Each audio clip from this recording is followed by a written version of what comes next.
हार शिंगार रिया मां बाप नू घर तो कढ के गले लावां कुत्तियां नू गले लावां कुत्तियां लव यू भाई।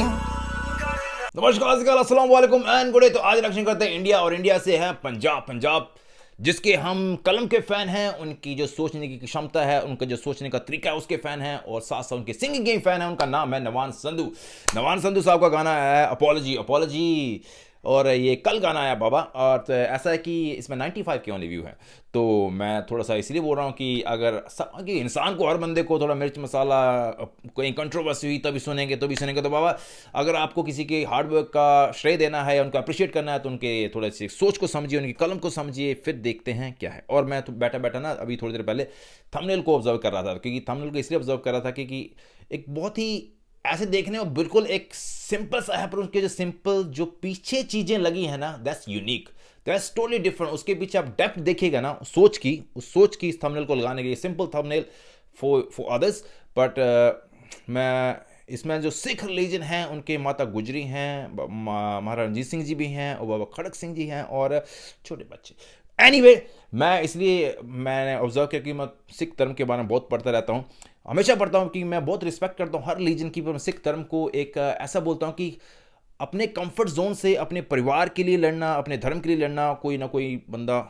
हर कोई करता है, कोशिश करता है। पर एक सिख धर्म ऐसा था जिसने अपने, ना ही उन्होंने ये सोचा कि ये मेरे धर्म से है, ना ये सोचा ये मेरे परिवार से है, उन्होंने हिंदुओं को बचाया। एक सर्टन टाइप था जब सिखों ने बलिदान दिया हिंदुओं के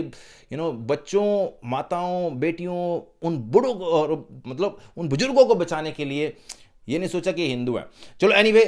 मैं किसी भी रिलीजन को छोटा या बड़ा नहीं बोल रहा हूँ, मैं सिर्फ ये बोल रहा हूँ कि मैं इसलिए उनकी रिस्पेक्ट करता हूँ क्योंकि उनका जब बलिदान है अपने एक जोन से बाहर निकल के एक ह्यूमैनिटी को बचाने के लिए, मैं उसके बेस के ऊपर उनकी रिस्पेक्ट बहुत करता हूँ। I respect Sikhism lot. If you not believe then don't believe. चलो, मेरी इस बात बोलने पे शायद मैंने बोला कि सिखों ने हिंदुओं को बचाया था, उनके बड़ों ने बचाया था, तो इस बात पे शायद कुछ हिंदुओं के होंगे,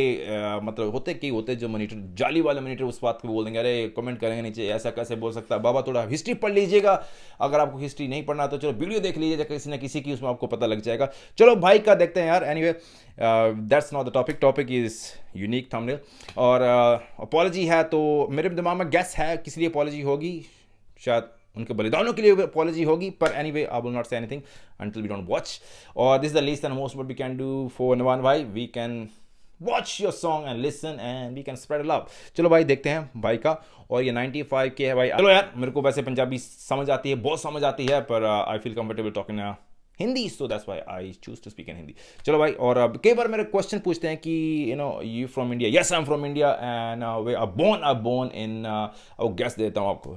आपने गाना सुना होगा हिमाचल वाली, वहाँ से हूँ basically. when I was young, when I moved to Australia, so now I'm not young, but I'm still young. I can say I'm around 19 years. I live in Australia. चलो यार, करते हैं भाई के गाने का रिएक्शन और सुनते हैं अपॉलजी। भाई के एक मधुर वाणी और उनकी सोच को समझते हैं, उनकी कलम को समझते हैं, उनकी डेप्थ देखते हैं क्या, क्योंकि मैं थंबनेल से बहुत इंप्रेस हो गया हूँ। चलो भाई, देखते हैं अपॉलजी यार। भाई यार, मैं थंबनेल का बहुत फैन हूँ।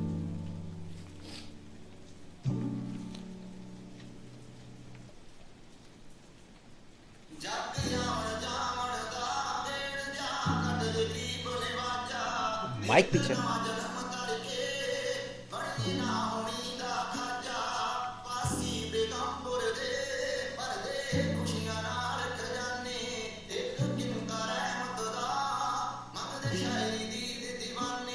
मैं कूड़ वेच रिया दाता जी धर्मां तो टुटियां नू। ओके, कलयुग दा वेला खा रिया ए हंकार च लुटियां नू। मैं राजकुमार जो बिना ताज दे कौम दा बनिया नहीं, ਜਿਹੜਾ रूह ਨੂੰ ਵਾਂਝਾ ਰੱਖਦਾ ਰਿਹਾ ਗੁਰੂ ਸ਼ਬਦ ਨੂੰ ਮੰਨਿਆ ਨਹੀਂ। ਜਿਹੜਾ ਕਾਮ ਨੂੰ ਰੰਗਤ ਦੱਸਦਾ ਏ ਤੇ ਵਸਲ ਲੋਭ ਨੂੰ ਕਹਿੰਦਾ ਏ। ਜਿਹਦੀ ਮੱਤ ਤੇ ਕਰੋਧ ਦੀ ਚਾਦਰ ਏ ਦੁਨੀਆ ਵੀ ਮੋਹ ਵਿੱਚ ਰਹਿੰਦਾ ਏ। ਕਿੱਥੋਂ ਰਸਨਾ ਮਿਲਣੀ ਜਿੰਦ ਨੂੰ ਰਾਹ ਪਾ ਦੋ ਰੁੱਖਿਆਂ ਨੂੰ, ਰਾਹ ਪਾ ਦੋ ਰੁੱਖਿਆਂ ਨੂੰ। ਵਾਹ,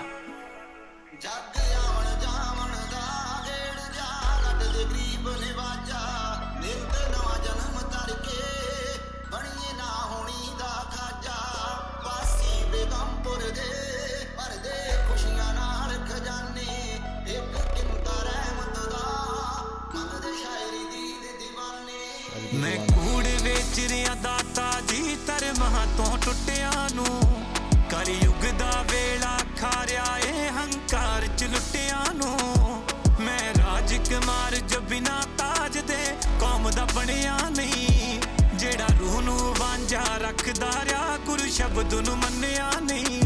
ਮੈਂ ਕੂੜ ਵੇਚ ਰਿਆਂ ਦਾਤਾ ਜੀ ਮੈਂ ਕੂੜ ਵੇਚ ਰਿਆਂ ਦਾਤਾ ਜੀ ਇਹ ਤੁਹਾਡੀਆਂ ਰੁੱਤ ਬਹਾਰਾਂ ਜੋ ਮੈਂ ਅੱਗਾ ਨਾਲ ਹੀ ਉਜਾੜ ਰਿਆ ਪਾਣੀ ਵਿੱਚ ਜ਼ਹਿਰਾਂ ਕੋਲ ਰਿਆ ਕਰ ਮਿੱਟੀ ਨਾ ਖਿਲਵਾੜ ਰਿਆ Okay. और प्रकृति जो चीजें हम विनाश कर रहे हैं ਤੁਹਾਡੀਆਂ ਰੁੱਤ ਬਹਾਰਾਂ ਜੋ ਮੈਂ ਅੱਗਾ ਨਾਲ ਹੀ ਉਜਾੜ ਰਿਆ ਪਾਣੀ ਵਿੱਚ ਜ਼ਹਿਰਾਂ ਕੋਲ ਰਿਆ ਕਰ ਮਿੱਟੀ ਨਾ ਖਿਲਵਾੜ ਰਿਆ ਇੱਕ ਜੱਗ ਦੀ ਸੋਭਾ ਖੱਟਣ ਲਈ ਤੁਹਾਡੇ ਨਾਮ ਦਾ ਕਰ ਪ੍ਰਚਾਰ ਰਿਆ ਜੀ ਜੰਤ ਦੀ ਖਾਲੀ ਉਤਾਰ ਰਿਆ ਤੇ ਤਨ ਨੂੰ ਮਾਰ ਸ਼ਿੰਗਾਰ ਰਿਆ ਮਾਂ ਬਾਪ ਨੂੰ ਘਰ ਤੋਂ ਕੱਢ ਕੇ ਗਲੇ ਲਾਵਾਂ ਕੁੱਤਿਆਂ ਨੂੰ ਗਲੇ ਲਾਵਾਂ ਕੁੱਤਿਆਂ लव यू भाई सही बात है ਮੈਂ ਕੂੜ ਵੇਚ ਰਿਆਂ ਦਾਤਾ ਜੀ ਧਰਮਾਂ ਤੋਂ ਟੁੱਟਿਆਂ ਨੂੰ ਕਲਯੁਗ ਦਾ ਵੇਲਾ ਖਾਰਿਆ ਏ ਹੰਕਾਰ ਚ ਲੁੱਟਿਆਂ ਨੂੰ ਮੈਂ ਕੂੜ ਵੇਚ ਰਿਆਂ ਦਾਤਾ ਜੀ ਧਰਮਾਂ ਤੋਂ ਟੁੱਟਿਆਂ ਨੂੰ ਕਲਯੁਗ ਦਾ ਵੇਲਾ ਖਾਰਿਆ ਏ ਹੰਕਾਰ ਚ ਲੁੱਟਿਆਂ ਨੂੰ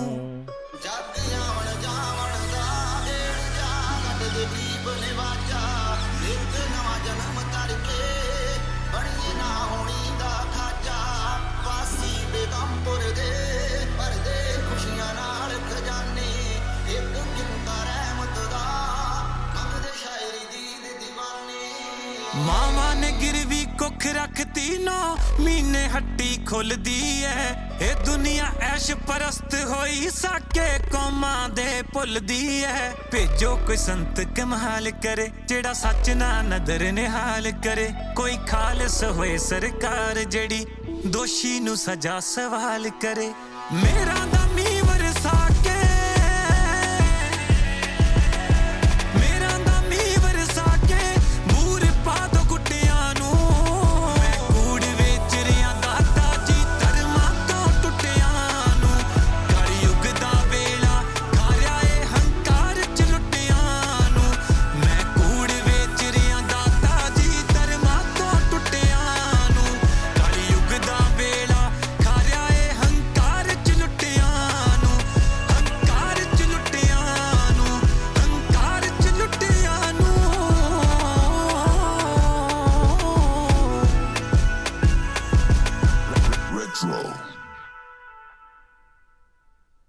पान भाई क्या बात है ये बहुत ही अच्छा रिमाइंडर दिया यार इससे पता लगता है कि आपकी सोच और आप सोसाइटी में क्या मैसेज देना चाहते हैं क्योंकि हर इंसान समझदार है हर इंसान को अपना फ़ायदा और जो नुकसान है वो दिखता है मैं इसलिए एक बात बोलता हूँ मैं अपनी अकड़ में जकड़ गया और अपनी जिद पे अड़ गया वो उसकी बात कर रहा भाई कि जो स्टार्टिंग में गाना स्टार्ट हुआ था जिसमें कि यार मैं अहंकार में इतना भर चुका हूँ कि उसको भगवान को वाहिगुरु जी को अल्लाह को भूल जाता हूँ कि मुझे उनका शुक्रिया अदा भी करना है और खुद को ही बड़ा बन के बैठ गया मैं including myself I give my example as well so कई बार हम भूल जाते हैं कि क्योंकि वो कहते हैं कि इंसान तो हर घर में पैदा होता है पर इंसानियत हर घर में पैदा नहीं होती है और भाई ने बात करी थी कि मिट्टी ਨੂੰ ਅੱਗ ਲਾ रहे ने ते पानी जार घोल रहे ने तो मिट्टी को मतलब आग लगाने का मतलब भाई का ये तात्पर्य नहीं था कि मतलब फसलों के जिसके बाद कटाई के बाद लगाते हैं उनका मतलब ये था कि हम प्रकृति को जंगलों को काट रहे हैं जिनसे हमें लाइफ मिलती है हम उनकी परवाह नहीं करते हैं मैं उस सिनारियो में बात कर रहा हूँ जितना मेरे को समझ आया और सबसे मेरे को एक जो टचिंग सी बात लगी है ना मैं इसमें अपने आप को भी ले लेता हूँ क्योंकि हम अपने माँ बाप को हमेशा जब वो बूढ़े हो जाते हैं कई बार वो डिमेंशिया में से ग्रस्त होते हैं हम निगलेक्ट करते हैं और उसमें भाई ने बोला कि हम अपने कुत्तों को गले लगाते हैं और अपने माँ बाप को बाहर निकाल देते हैं तो ये बहुत बड़ी कड़वी सच्चाई है क्योंकि बहुत सारे घरों में ऐसा होता है और मैं भगवान से ये करता हूँ कि ऐसा ना हो क्योंकि कभी ना कभी हम भी बूढ़े होंगे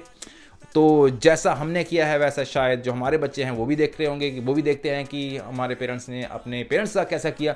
तो यार ये सोच बंदा जब उस उनका जो माइंड इतना मैच्योर हो चुका होता है कि वो उस सच्चाई को दिखाना चाहता है, रिमाइंड कराना चाहता है इंसानियत के लिए, और उसके साथ साथ ये भी रिमाइंड कराना चाहता है भाई का जो मतलब शब्द थे कि जिन जिस धर्म के लिए और जिन लोगों ने बलिदान दिया एज ए ह्यूमैनिटी को बचाने के लिए, हम उनका शुक्रिया अदा नहीं करते हैं, भूल जाते हैं। और हमें वो पता नहीं जब रियलाइज़ होता है तो टाइम निकल जाता है। जब मतलब डेथ बेड पे बैठता तो सारा कुछ फ्लैशबैक होता है, अगर मैं उस टाइम पे कहते ना उदा कितना होता तो आज मैं इदा नहीं होना सीगा, या पर कहते हैं कि मरने के बाद कोई बता नहीं सकता कि उसके साथ क्या हुआ और उसको क्या क्या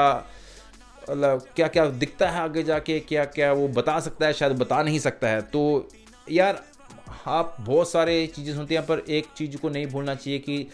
जिस भगवान ने हमें बनाया और जो अच्छी चीज़ है उसको एक्सेप्ट करना चाहिए यार। मैं बाबा या गुरु नहीं बनना चाहता, पर एक बात जरूर बोलता हूँ कि नवान के लिए भाई